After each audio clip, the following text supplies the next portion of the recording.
Well, welcome everybody to our speaker series for April. We appreciate you being here. We're maybe a little bit lighter crowd, but we're persistent. That's all that matters. So, well, our program today is a special one. If you didn't know already, April is National Autism Awareness Month. And some of the literature you picked up on there talks about the fact that nearly a quarter century ago, the Autism Society launched a national effort to promote autism awareness, inclusion, and self-determination for all, and ensure that each person with ASD is provided the opportunity to achieve the highest possible quality of life.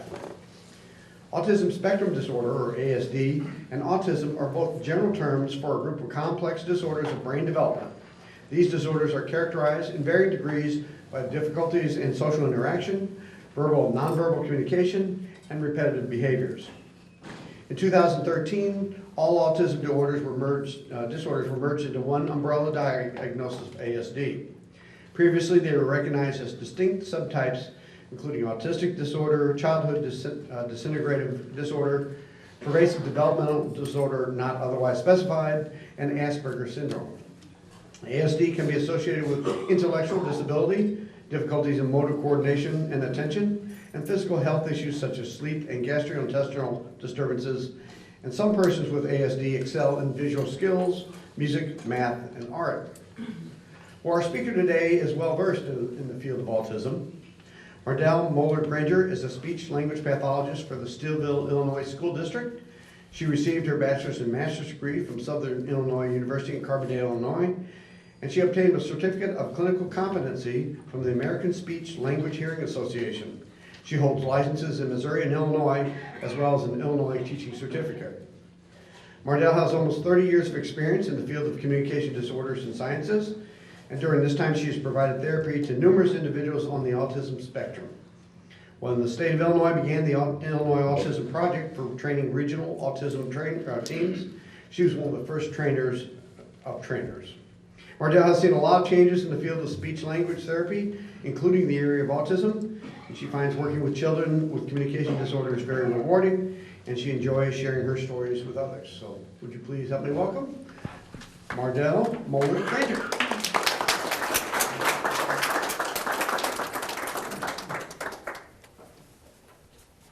Oh, okay. I thought maybe I was going to have to really do something. Okay, thank you. Oh, if you were a room full of first, second, third, and fourth graders, I'd be fine. I could talk to them.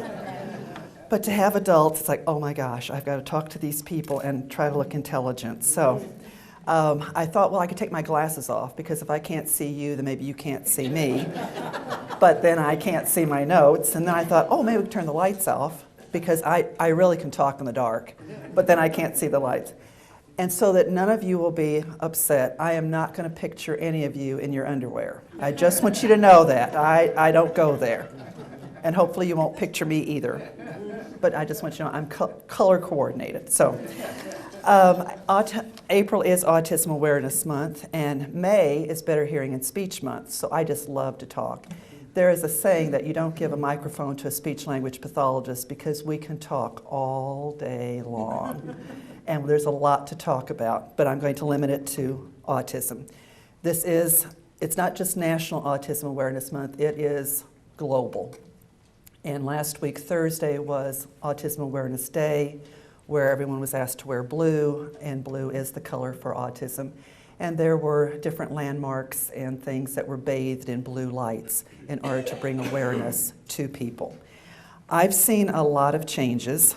I'll give you a little bit of background about me.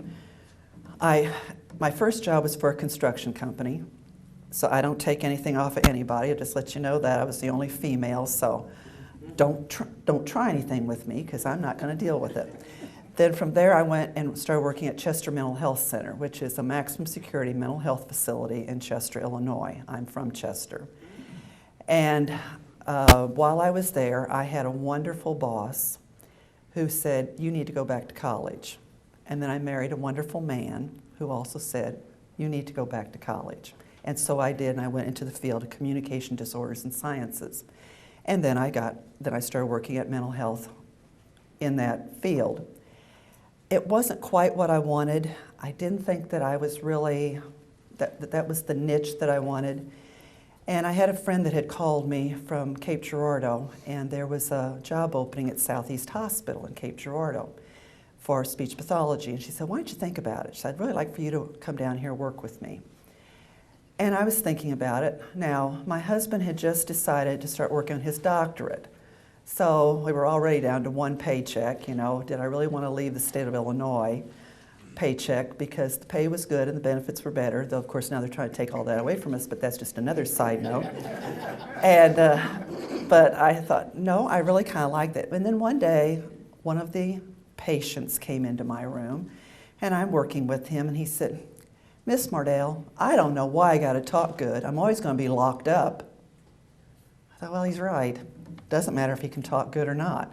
So I took the job down in Cape, and I worked for a pediatric rehab facility. It was called a SPOT, which stands for Speech, Physical, Occupational Therapy. And we worked with children from 0 on up. The bulk of our kids were 0 to like 5 years of age. And yes, I had seen some kids there that had autism, but they were verbal, and mainly they were there for OT services because of the whole sensory issue, and I'll talk about that in more detail later.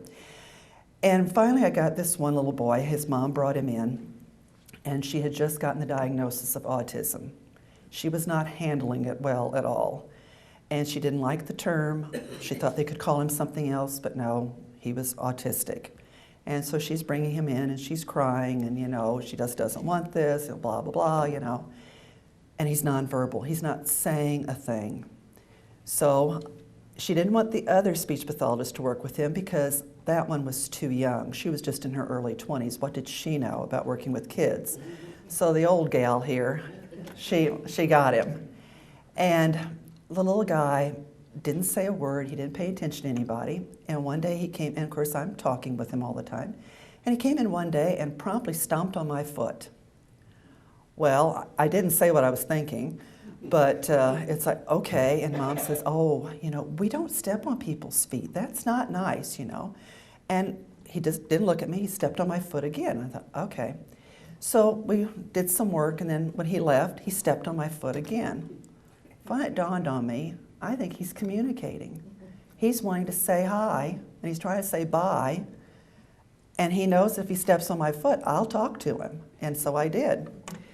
Now, we also had these horrible therapy rooms there. I'm slightly no, I'm not slightly. I'm a lot claustrophobic. And we had these little therapy rooms. They were horrible. I wanted to leave the door open, but you couldn't because outside the door was the physical therapy part, and it was loud and horrible too. And then we had fluorescent lights, so you had the humming, which I don't like. And so we would go into that room, and of course Mom had to go with him, you know. Heaven forbid that I would take her child by myself, you know, who knows what I would do to him, so she'd have to come in. And all the while she's talking, you know, blah, blah, blah, blah. And the kid is just screaming. I close the door and he just starts screaming. Well, this happened several times. And of course he's still stomping on my foot. And one day they came in, and it was not a good day for me. I had not had a very good day. And came in, he started screaming, I just turned off the light. And everything went silent. And of course, except Mom. Mom didn't go silent. Well, why are you turning the lights off? Why don't you have the lights back on? Because we can't see what he's doing. I said, but listen to him. He's not saying anything. Oh, and he wasn't screaming. And I felt like not screaming either because it was calming. You know, it was dark and there wasn't any light. So I got a flashlight, and that's how we did therapy. We'd shine the flashlight on things. Then one day, Dad brought him in. Dad didn't have to come into the room with me. Dad said, I got some errands to run. Can you just take him by yourself and I'll come back? Yeah, that'd be great. Even though I knew Mom didn't want that.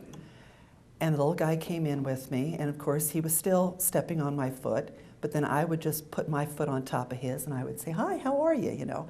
And finally he wasn't stomping, he was just touching. And we actually got something done that day with the lights. Now, he didn't say any words, but he approximated sounds. And I thought, yes, we're getting there. So Dad comes, I tell him, you know, we had a wonderful day. I tell him all about it, and Dad is just so happy. And so the next time, of course, Mom comes in. And Mom said, I hear things went well. And I said, yeah. I said, you know, Dad was out doing errands. He left him with you? Yeah. He's not supposed to do that. Oh, I don't think I said they were getting a divorce. That was another whole thing, because of course Dad didn't understand anything about autism. And so she comes in the room and she starts saying, oh, why doesn't he say something a lot, and we're trying to do things. And finally she said, well, how many children do you have? And I said, oh, I don't have any kids. You don't have kids? No, I don't. Oh, I have stepkids. Well, how old are your stepkids? And by this time my stepkids are in their 20s. Did they always live with you? I said, well, from the time I married my husband, yeah, they did. Well, how old were they then? Well, they were 17 and 20 when we got married. So you really don't know anything about kids. Yeah, I know quite a bit about kids. I have nieces and nephews and all that. And she said, well, I don't know how you can possibly work with children if you don't know anything about kids. That was the last day we saw her. She decided that I could not work with her son because how would I know how to work with a child because I didn't have any. But that was also a good thing for me that I started really finding out more about autism. I called friends. I knew a professor at Eastern Illinois. I called her. I just read whatever I could get my hands on because I knew we were getting more and more. Back then, it was 1 in 350 were diagnosed with autism. Now we're 1 in 68. And people say, well, what's happened? Well, there's been a number of things that happen. And part of it, I think, is because we're better at diagnosing. Doctors are better at diagnosing. When you said about the PDD NOC, I can't tell you how many kids came in with PDD NOC because moms and dads did not want the term autism. We all call it the A word. Mm-hmm. And they'd come in, they'd say, oh, my son has PDD NOC. Okay, and after they leave, the teacher would say, what's that? I said, autism. Oh, doesn't she know that? I said, we don't say that because it's only PDD NOC. So it's getting better. And then we also had doctors that would say, oh, they'll grow out of it. Well, that's just another one of my little soapboxes. These doctors that say they'll grow out of everything, and then I get the kids, they're in school now, we can't understand a word they said because they didn't grow out of it, and they didn't get better with their autism. So that's just another thing. So we've gotten better with that. There was a time where they thought that, way back when, psychologists said, oh, it was the cold mothers. They were unloving, that's why the kids had autism. Wasn't that just a great thing to tell a mom? Then we've had where they talk about the vaccines. And for a while, I kind of wondered if that was going on too. I watched a Senate hearing one time where this doctor from England was talking about, they were doing this research and they thought it was really connected with the MRI, whatever, no, whatever, measles, mumps, and MMR, yeah, measles, mumps, and rubella. And he had all these great stories about that, oh, they were doing research. Well, now that's all been debunked. He made up the things, and so Congress was going to fund research. One of the senators had a grandson with autism, and well, we've got to really do something about it, and well, it's all been debunked. So now I still have a problem if I hear that a child has had like 10 shots in one day. I still have a problem with that. I don't know that it leads to autism, but I just think that's really cruel to give a kid that many shots. Then we also have had, for a while, there was the diet thing. And I went to a conference in St. Louis where I don't know how many vendors were there selling vitamins and having these diets, and this was going to cure those kids with autism. And the conference was attended by a lot of parents, and they're trying to find that one thing that is going to take care of their kids. And so there's big money in it. And so I would have parents say, well, if I start them on this diet, don't you think that'll work? And we just need these supplements. And I said, well, don't you think that if there was that one thing that we'd all be talking about it and we would say yes. Now, I do know that there are some kids that do have some digestive problems that kind of go along with it. That's not what's causing it, but they do have that. And I have worked with a couple of kids that, yeah, they kind of did a special diet for a while. Now they don't, but they had other problems. It was just kind of along with it. Then what we think now, and this is the one that I will support the best, is genetics. We think there are a gene out there that is transferred, and that's why a child with autism is. And I wish I could remember the guy's name. I went to a workshop where this researcher was, and he made sense. But I can't think of his name, but I thought he was really great. He's doing a lot of research. That with each generation, the characteristics get more. So you think back, and you think, well, there was that strange uncle. I don't mean, creepy strange. I mean, just, that strange uncle. And we always wondered, what was wrong with him, And then came the next generation. Well, now he's got a stranger son, and it goes on. And I am to the point that when I work with kids and I meet the parents, I can tell you which parent they got it from. I know, I just know it. And I have one boy, well, he's not a boy, he's a man, and I'm going to be referring to him a lot. His name is Colin, and Colin said, I can tell you all about him.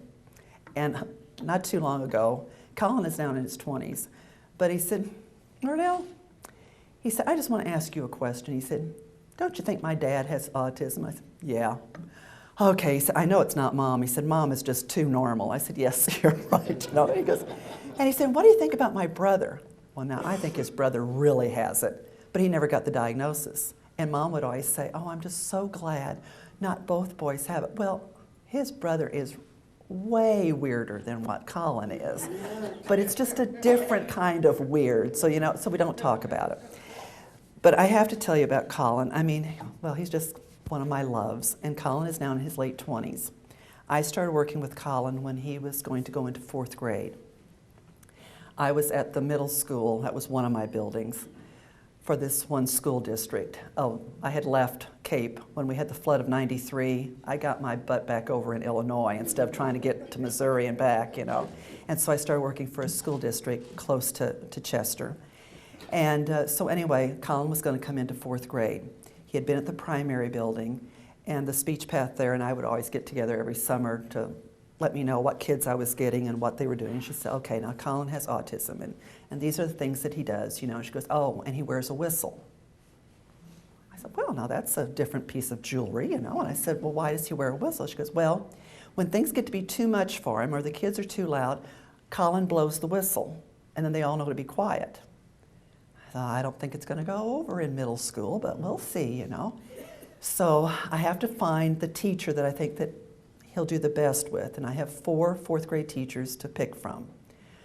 I think I go with the best one, and now in retrospect, I did not go with the best one, but I thought at the time I was making a good choice.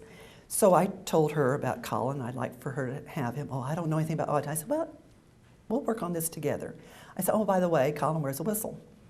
What do you mean he wears a whistle? Well, when things get to be too much, Colin will blow it. Well, he can't do that. Nobody can. Well, I said, well, let's just see how it goes, So Mom brings Colin in during the summer so that he can see the building, so he knows where he has to go, and he can meet his teacher, and he knows me, all this to get him ready for it. Because if you just throw him into a new situation, he's going to have a meltdown. So he comes in, and we meet the teacher and all that, and of course, Colin has the whistle around his neck. And I said, well, Colin, what's that? And he's not saying that. Mom said, oh, that's his whistle. Okay. So we go to the classroom. The teacher said, oh, Colin, what's that? Well, that's his whistle. And she said, well, nobody wears a whistle around here. And Colin just holds it, like, oh my gosh, what are we going to do with my whistle? And so I start talking, and Mom brought him in several times so that I could kind of talk with him, and we could kind of look things over. And finally he starts talking a little bit with me, and I said, now, Colin, I said, you're in middle school now. They don't let you blow your whistle here, but I want to. And I said, I know you're going to want to, but let's see if you can do it without. I said, maybe you could wear your whistle inside your shirt, and then you can just take a hold of it, and it's there. Well, the first week of school, he blew the whistle several times, and the teacher came in, she goes, I cannot deal with this, he can't do it. I said, okay. So I talked, and I said, you got to leave it in your shirt. Well, he did. And so it went from inside his shirt to inside his desk. And then we went from inside his desk to inside his locker. And then we went from inside his locker into his book bag. And finally it went home. And we did that all within that school year. Yay! We did really good. But he just didn't think I was getting it. Until one day, Colin is walking up the hallway, just crying. Oh, just big tears. And I said, what's wrong? it hurts. And I thought, okay. I said, well, what hurts? Those kids, it hurts. And I said, well, come in my room. I said, let's find out what's going on. I said, where were you? He was in PE. I said, what were you doing? Dodgeball. Well, I know. And I said, oh my gosh. I said, they're still not playing dodgeball, are they? I said, they did that when I was a kid. I said, that's just cruel to have dodgeball. You think? I said, oh, it's awful. I said, I hated dodgeball. I said, only the people that like it are those that are really good at it. I said, the rest of us, I said, we hate it. I said, it hurts. I said, it feels like 1,000 pins going into your knee, you know. And I'm going on and on about how I hate dodgeball. And he sits there and he goes, you understand. I said, yes, I understand. And that's when we became best buds. And whatever was going on, I would hear it all and we'd work through it. And there would be times I'd say, you've got to deal with this. There'd be other times I'd say, okay, let me see if I can talk with the teachers to make accommodations. And that's one of the things that we try to do for our kids with autism or speech and language disorders or anything else, make accommodations. That's why we have IEPs, individualized education programs. Not everybody has to do everything the same way. Colin was another kid, and I've had other kids, that he'd have the thought up here. But if it had to go down here for him to write it, forget it. He couldn't do it. And he wasn't the only one. And so I would say, okay, you tell me what you think, and I'll write it down. Oh my gosh, we get these great thoughts, and so I'd write it down. Well, then about 5th grade, he was having trouble even doing math. He just could not write those numbers and then get it. And I said, well, tell me what to write, and I will. And then I had the math teacher said, well, how do I know you didn't do it? I said, because I'm a professional. I said, and ethically, I wouldn't do that. Well, I want to see it in his writing. Okay, so I'd write it out, and I said, now you copy. And so Colin would copy that, and then he'd turn it in. Okay, we got it, you know. Whatever I can do to make things easier for these children. We do know that there's more boys than girls that have autism. More boys than girls have speech and language problems. I think we're seeing a theme here that females are better sex. Yeah. But I'm not going to say that. Okay, so in the handout, I just touched on what I find the common found characteristics of these kids. And one of the big things are the social skills. They don't get it. They want to be part of the group. They want to interact, but they don't know how. And so you'll see kids, and of course some of us are not socially great either. I mean, there are a lot of adults out there that are just socially inept, and we just kind of tolerate them. But kids don't tolerate well, you know. If somebody's a little strange, kids will either make fun of them or they just don't pay attention to them. So you'll see these kids just walk up to someone and just stand there. And they don't know how to say, you know, I want to be part of your group or whatever. So one of the things that I do with any kid, and it's not just my kids with autism, I have kids that their language skills are just not that they can really interact with everybody. They might have their little core of friends they can interact. So we do social skills, and I'll pull in kids, the normal kids, and I hate to say normal because I don't think anybody's normal, but the average kid, I'll pull them in and we'll do group activities, or I'll go out on the playground. Yes, I'm the idiot that's out there trying to swing on the monkey bars and things like that, you know, whatever we can do so they can be part of those groups. And then we talk about, you know, when the kids say something to them that they didn't like, and we also talk about what they say to them, because some of these kids are brutally honest. They just come out with it, and they have no filter, and they don't get it, that you might be upset by what they said. You know, so the one little boy did smell, but it wasn't okay for Colin to say, you stink. How we had to work through all that, you know, and he said, well, he does. I know he does, but you can't say that because that hurts his feelings. Well, but he does. Okay, I know, but you know, he doesn't take a bath every day like you do. Well, he should. And I said, but he doesn't, you know, his family doesn't have, you know, and so we go back, and so anything to tell him that. And Colin is still brutally honest. And he also abided by the rules. And that's what I see too with a lot of kids. You give them a rule, they're going to go for it. And they're going to get upset with everybody that doesn't. When Colin was line leader, I'm telling you, he didn't start that line till everybody was in a straight line and their mouths were shut, because that was the rule. That didn't win him any accolades, that's for sure.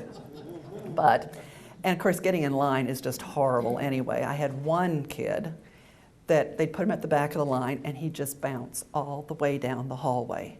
And they'd say, well, he's doing that, he just keeps bouncing. And I said, okay, put him at the front of the line. Well, but he's not the line leader. Put him at the front of the line. And he walked just fine. I said, that's where he needs to be. But he's not the line leader. It doesn't matter. That's where he needs to be. So that's where he was, and he didn't bounce all the time. So you just have to look at these things. So the social skills, and that kid also was very bad with social. He would just come up and he would just start talking at you about whatever he wanted to. And the kids would say, what's with him? They'd walk off. So we go through all of that. Then along with that is the empathy. So like when Colin said, you stink, he didn't realize that would hurt the kids' feelings.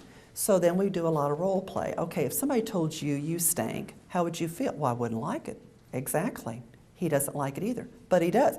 So we go through that whole thing. So it always to see if he could see the viewpoint. We worked a lot on humor.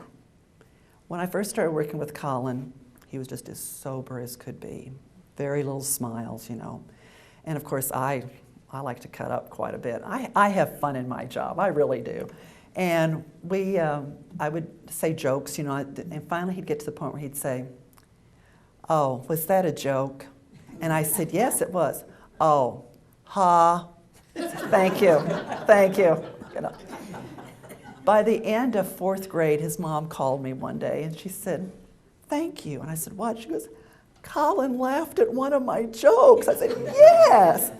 And now he tells jokes. He is known for his humor. He laughs, and it's like, oh my gosh, how far we've come. So with the empathy, you want kids to understand how the other one is feeling. And so that's another reason why I like these groups, because I'll talk with so-called normal kids. When you say that to him, he may not react, but inside it's still hurting. And so that is just one of the big areas that we go. And then we have communication. And well, that's where you see a lot. And you see this whole range of a child that is nonverbal, says nothing, to the other end where, you know. And in communication, a lot of these kids, and I'm not going to say all, they'll have a topic that they love to discuss. And they will talk about it incessantly. It might be computers, it might be Superman or whatever. For Colin, it was cars. Colin loved cars. And so the primary teacher had told me that. She said, oh, and just so you know, he only likes Chevrolets. She said, every other car sucks. And I said, okay. So one day we're walking down the hall, and Colin says, Mrs. Granger, do you drive? I said, well, yes, I do. Do you have a car? Yes, I do. What do you have? I said, oh, I have a Mercury Cougar. Love my Mercury Cougars. He said, oh, it's made by Ford, isn't it? I said, yes, it is. Ford sucks. I said, you think? You know what Ford stands for? Fix or repair daily. And I said, well, I don't feel that way. I said, I love my Cougar. And I said, I like Fords. I said, my dad drove a Ford, my grandfather drove a Ford. I said, my husband has a Ford. I said, we think Fords are okay. Oh. So we get back to my room, and I said, by the way, I said, what kind of car do you guys have? Oh, we have a Chevrolet. I said, Chevrolet? I said, Chevys suck. They do? I said, I think they do. I said, you couldn't pay me to have a Chevrolet. I said, I wouldn't own one. Well, but that's what we have. And I said, well, I'm not going to get one. Well, I said, okay, Colin, how do you feel right now? Well, that hurt. I said, and that's what hurt when you said Fords suck. So I said, be a little bit better on that. I said, don't tell people their car sucks. I said, they don't like that. Oh, okay. So for the longest time, he was going to be a car dealer. He was going to sell Chevrolets and Fords.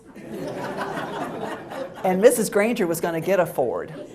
Well, he's not a car dealer, sad to say, and he's not buying me a car, and I'm just a little bit upset about that. But And I've had other kids. Now, I'm working with, well, 2 brothers of a set of triplets. 2 have been diagnosed with autism. I think number 3 has it too, but not to the extent. And these boys are really into Angry Birds. So when we do work, then I get out my iPad and we play Angry Birds. I have learned so much about Angry Birds, and I am nowhere near what they are.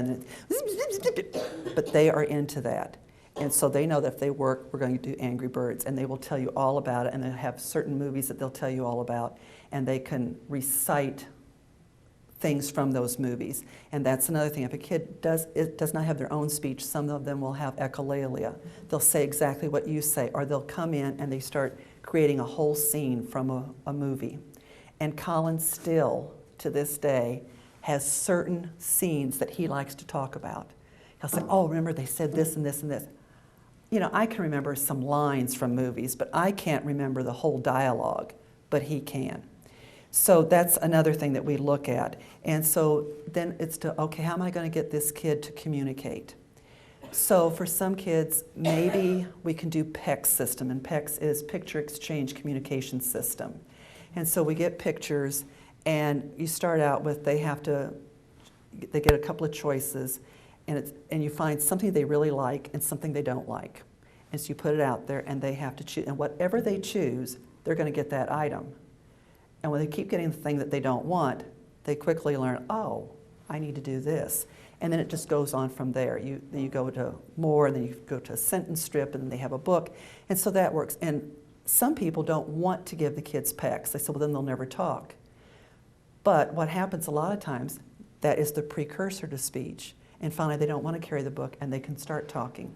I was privileged to hear Andy Bondi speak in St. Louis at the time I didn't know who he was.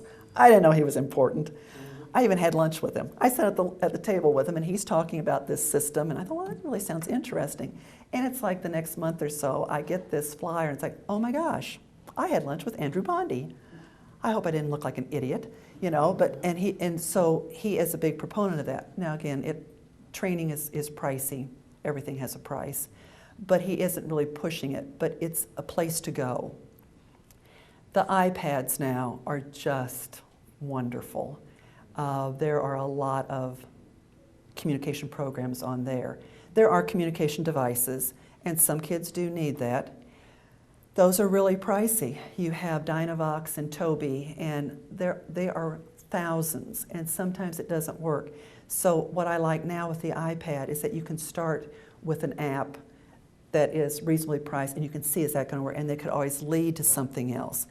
Right now, I don't have any child with autism who is nonverbal. They're all very verbal, what I have. I say that there's no limits to what they can do. And so I will do whatever I can to make sure that they can speak and that they can get along well.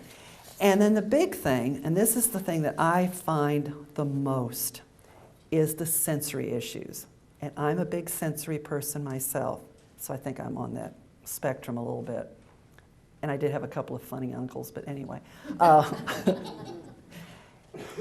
Touch and smell and hearing and even vision can be affected. I don't like loud stuff. I wear earplugs when I go to the movies. I wear earplugs even when I go to a concert. It's too much. I can't handle it. I also do not like to be grabbed like on my legs or whatever. It hurts. It really does. And I didn't realize that I had these sensory issues until I was working at the Spot. And the OTs were telling me about this, and we were doing some training. I thought, oh my gosh, I'm not weird. I just have hypersensitivity to things, you know. So Colin definitely had sensitivity to smells. He had problems with touch. And so I would say to him, okay, can I touch here? Can I just like pat your hand? Well, I don't like that. Okay, what could I do? If I wanted to could I give you a hug? Well, if it's a real tight hug, okay. And what I found out is that with a lot of kids, if you just take a hold of their shoulder and not namby-pamby, but really, that's okay. But this just grazing, that's too much. But again, not everybody is the same. When it came to smells, I had gone to a conference, and this speaker was just adamant. absolutely, positively don't wear perfume. That will just send any kid with autism off. You know, they cannot handle those smells. Do not wear perfume. Don't. Well, I'm sorry, but I always wear perfume. I have one that I have been wearing for many, many years. I only wear the one scent. So I come back to school, I'm working with Colin, and I said, hey, I said, Colin, I said, is my perfume okay? Yeah, I said, you don't mind that I wear perfume? Oh, no, I like it. I said, so it's okay. I said, it doesn't make you sick? No, not at all. I said, oh, well, good. I said, because, you know, I was at a conference and they said, you know, a lot of kids, and I didn't tell him he had autism. I said, a lot of kids don't like perfume. And I said, so I just wanted to find out. I said, because I know you don't like the loud noise, and you don't like the lights, you know. No, he said, I like your perfume. I said, well, good. He goes, because when I smell you, I feel safe. Oh. So one step further, they go on vacation. They go down to Memphis when they had the Titanic exhibit, because he was really into Titanic. And so they were going to go. And so his mom calls me after they get back. She said, I got to tell you. They were in a store, and Colin said, Mom, I smell Mrs. Granger.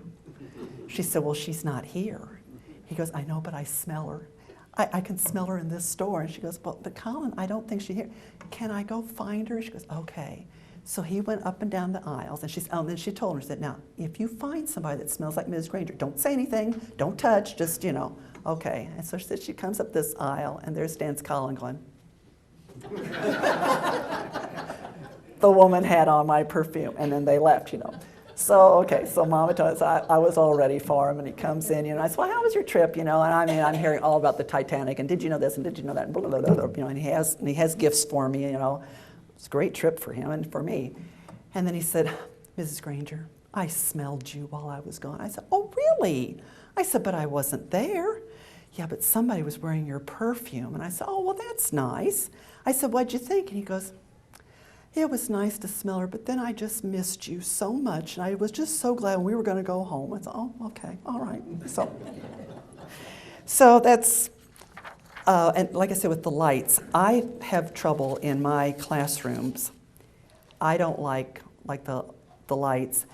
I really don't like the air handlers, that whooshing drives me bananas. So I always have music in my room. I either have classical or I have smooth jazz.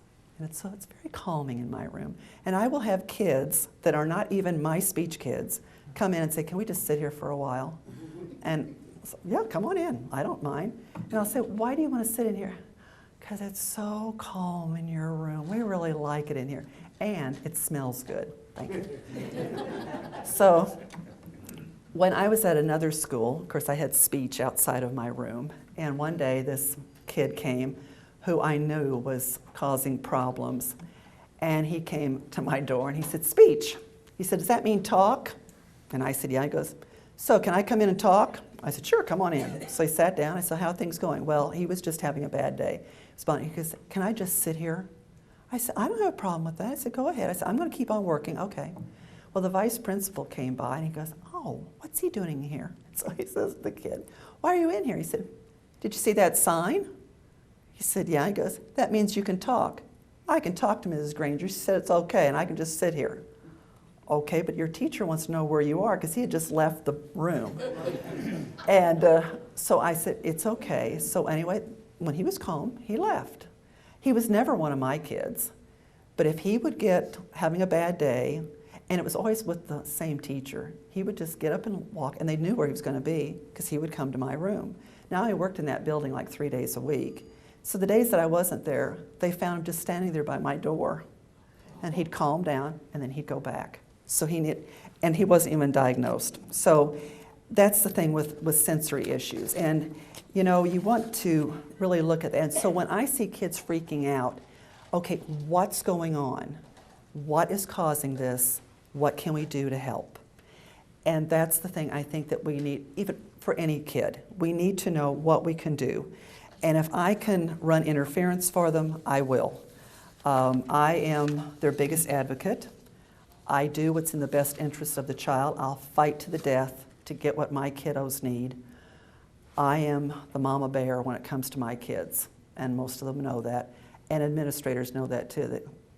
Our former special ed administrator said to me when he retired, he said, I said, I know we didn't always get along. He goes, no. He said, I knew when you came in, and he said, you had that look, uh-oh, something's not going right for one of her kids, and I better listen to her.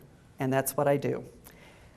I brought some books, and I mean, I've read all kinds of books, but if you want to kind of get a good insight on how people with autism feel, and I saw this woman at conference. Her name is Donna Williams.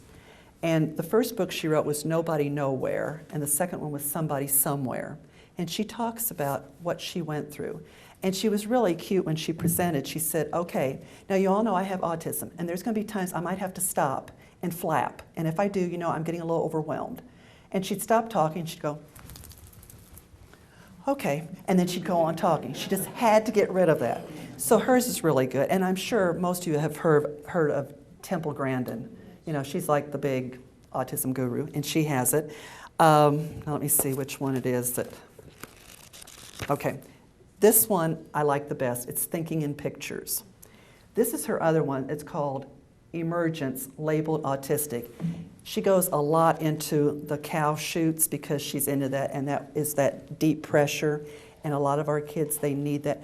They do what I couldn't do. You'll see kids wrap up in blankets. Everything's covered up, but they need that deep pressure.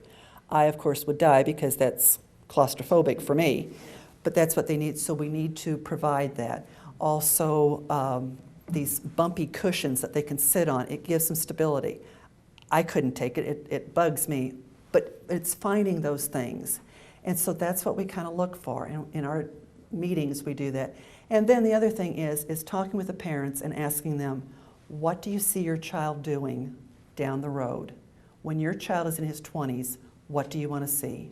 Do you want them to still have an aide with them, opening the door for them, carrying their books, or do you want them to be independent? And there are some advocates out there that will tell parents, get yourself a lawyer, demand that they have an aide, demand that the school does this. If you work with us, it'll work out. And I will tell parents, what do you want and how can we get there? And do you really want someone going to work with your child because they have to have an aide? Don't you want them to be independent? So we try to back off those aides. And right now we've got several kids that have their own individual aides. One of them I just love because she doesn't let that kid get by with anything. And she makes him do it, and he's doing better. He came in last year in first grade screaming most of the time and throwing fits. And this year he's just, though last week was not a good week, he thought that he could just kind of goof off. And then he found out that the aide and I, we talked. And so what he wasn't doing in the classroom, he had to redo in my room. He had to write his spelling sentences. And she said, well, can you do that? I said, I can make a language lesson out of anything. So we took a word and I said, give me an antonym, give me a synonym, use it in a sentence, write it 3 times. He's now writing his words the way he should. And then last week he decided not to talk for me, and so his tongue was out on the tongue while he's doing his S's, and so I told her, well, now he has to do speech with her too, so the tongue's back in this week. So, you know, we just thought we'd try it out. So, do we have any questions? I'm sorry, I just keep talking. Yes, yes, sir. I didn't know what was going on. 75 years ago, there was a boy who was strange in our class, and his sister was there. She had held herself back so she could be his guide. Yeah. And she just crawled all over the class bully when he was mistreating her little brother. And it was just like that. That boy had things that meant something to him that was beyond us. And now, thank you. I now know. Yeah, and you do. You know, as I've gotten into this, I remember kids that I went to school with, you know, there was just something off about them. It's like, oh my gosh, you know, that's what was going on. But we didn't know. And even as much as 20 years ago, people weren't really talking about, you know, and like I said, so many parents did not want to hear the A word. Oh no, my kid is not there. They don't mind, he's on the spectrum. And I still have some parents that are like that. Now, we also have the parents that want their kids to be diagnosed with autism because they want an aid and they want a different grading system and all that, or they'll make excuses. I have a high schooler that I think he is capable of much more. But Mom has said, well, he'll never work because he has autism. He is not, he's verbal, he can do all kinds of things. And so when I'm working with him, I've said, what kind of job are you going to do? He said, well, Mom says I won't work. I said, why not? I said, there's nothing wrong with you, is there? Well, I have autism. I said, I don't want to hear that. I said, I probably have it too. I'm working. And I said, so you're just going to sit on a couch all day? Well, yeah, I'm probably going to watch TV. I said, oh, no, you're not. I said, you're going to get a job. I said, doggone, I'm tired of paying my taxes so you can sit on a couch. I said, if I can't sit on a couch, you can't either. Okay, so he's thinking about getting a job, And I have found that one of the things is it goes against you to be blunt. But if you can be blunt with these kids or adults, they'll get it. If you kind of dance around it, they don't get it. They don't understand it. Now, we don't want to do that for everybody. And sometimes they're very blunt. And so you're just blunt right back, And when Colin would come in, one day he came in and he goes, well, Mr. So-and-so doesn't like me. And I said, why? He said, well, I have autism. I said, oh, don't even go there. I said, it doesn't matter that you've got autism. You're going to do this. Oh, okay. Well, I didn't get by with that, So you have parents that are very proactive, and Colin's parents were, and Colin's parents said, I want him to go to college, and he did. And he went to a smaller high school. He went to a high school that was just starting. He didn't want to go to the hometown high school. I didn't want him to go there. I knew he'd be eaten alive. And they were starting a new Lutheran high school in the area. And I told the mom and dad about that, and so they looked into it. Started out with 16 kids. It was perfect for him, though he did have a problem at Reformation time because Colin was Catholic. And I came in, and I could tell he was in a bad mood. He's just sitting there, and I said, Colin, what's the matter? Well, it's Martin Luther this and Martin Luther that. Every time you turn around, it's Martin Luther. I said, Colin, what's the name of your school? Christ Our Savior Lutheran High School. I said, and where do you think the Lutheran comes from? Martin Luther. I said, that's right, and you're going to deal with it till Reformation's over. Okay. And he did. And he did great. But I also did go into the school because there were some kids that they wanted to be friends with him, but they didn't know quite what to deal with. And so the principal took him out for lunch, because she did this with all the kids, because there were so few that when they would get so many points, she'd take them out for lunch. So she took Colin out for lunch one day. I went in during lunch, and the kids sat there and ate lunch, and I talked to them about autism as it applied to him. And the one kid said, all he wants to do is talk about cars. I said, that's his favorite topic. He said, but I don't want to talk. I said, then you tell him. He said, I can say that? I said, yeah. So, Colin, I don't want to talk about cars anymore. I want to talk about this. Oh, I said, it's all right. I said, I know you think it's rude, but it's okay. That kid and Colin are still best friends. So it's just letting them know. I've done that with other classes where we had a little girl that if you just barely touched her, she'd howl in pain and throw on the floor, throw herself on the floor. So I told the kids, that really hurt. The kid said, but I just barely touched. I said, I know, but to her it hurts. So I said, if that happens and she falls on the floor and she says you hit her, you come in and you tell us what you did. And the teacher was very good about that. She said, I know that they didn't really hit her. And so we would talk about it, and then we'd tell the little girl, you're going to be okay, But we didn't punish those kids because they really didn't hurt her that much. It was just one of those things. So if they know about it, now, you'll always have one or two that will just do whatever they can to push those buttons. But then in time, I get a hold of them, and then they don't push buttons anymore because I'm ready to push their little buttons. So anyway. Yes? Have you seen the movie about Tucker Grandin?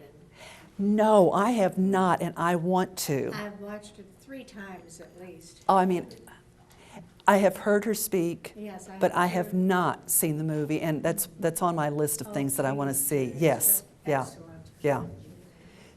Yes. I see my husband standing, but I'm going to ask a quick question. Okay. The other part of the spectrum, Uh-huh. Asperger's, which has now been lumped under the big umbrella. Yes. I know 3 moms with sons who were diagnosed with Asperger's, Mhm. who are distressed with the lumping. And I don't know if it's so much of the autism labeling as it is they feel like maybe the resources that were available are a slimmer piece of that pie. Well- These guys are also brilliant. Yeah, and that Asperger's is on this end, and the spinners and the nonverbal are on this end.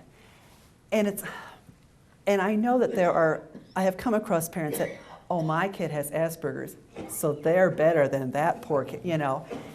But also with resources, you know, everything's being cut. We have parents that are upset because there is special ed, you know. We're dealing with all of these kids in the school, whether they have autism or physical disabilities and all that. They all go to school now, you know. Back in the day, those kids got shipped off somewhere. But the resources are drying up, and I can't tell you how much money I spend on stuff, you know, and I'm making things all the time, you know. I am so crafty at times, but you have to do that. And the small districts, like where I work, you know, I work in Steelville. I work 3 days, it's perfect. I retired from the Sparta district in 2011. I was retired for a year, about drove me nuts. And then in 2012, I did a maternity leave, and then January 2013, Steelville called me. Their speech pathologist had just walked out one day, didn't want to do it anymore. I just feel like I have died and gone to heaven. I don't know how long I'll be there, though the principal/superintendent says I can't leave until she retires, and that's 15 years. And I said, do you know how old I'm going to be in 15 years? And she said, we'll get a wheelchair for you, because you're not going to leave till I do. But our district is just, you know, we're just dying, you know. Property taxes and the generational poverty, I mean, that's just another thing I could talk about. What we're seeing, there are so many more kids on the poverty level, and so they are lacking in language skills. Some of them do have autism, but nobody really knows. And then you meet some of the parents. You know, I've got 2 little girls I work with now. They're not on the autism spectrum. I think they may be fetal alcohol syndrome. But then you see dad, and it's like, oh, okay. And they're precious little girls, and we're making some progress. But there's just nothing there, you know, if you go to the bigger district. I mean, what really frosts me is when I hear some of these districts, and, oh, they have a swim club, and, oh, and, you know, and they have the stage and all that. We don't have a music program anymore. We don't have art anymore. That's been cut, because we don't have the money. You know, and that's where it's, now, they can't cut me, even though years back there was some cuts in the district that I was, and the one teacher came to me, she goes, well, I don't know why they don't cut you. She said, I think we could get by without speech. I said, yes, but I'm federally mandated, so I have to be here. Oh. Let's give Mardell a round of applause. Thank you.